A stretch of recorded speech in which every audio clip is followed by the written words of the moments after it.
If you want to learn how to store all this food for over 10 years, watch this video. Have you ever bought rice cereal flour and it has little bugs or like a little spider's web inside? Well, here's the solution. You're going to wash any plastic bottle, dry it. It can't have any humidity inside. Once they're very dry, you're going to make a funnel with the top part of a bottle, or you can use any other funnel. You're going to put it on the bottle and you're going to pour whatever you want to store inside the bottle. You have to fill it practically to the top.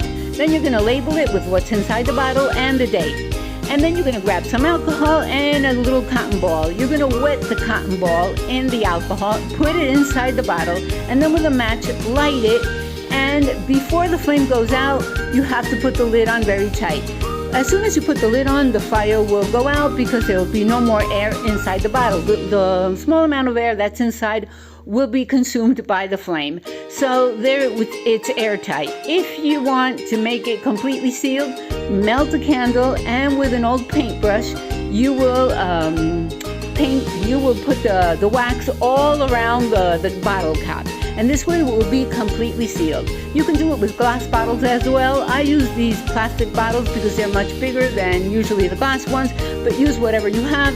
This is great for emergencies, for hurricanes, in case you see something on sale and you want to buy it, and sometimes you're scared that it will get spoiled, but this way it will last for many, many years. Okay, so thank you so much for watching. Bye.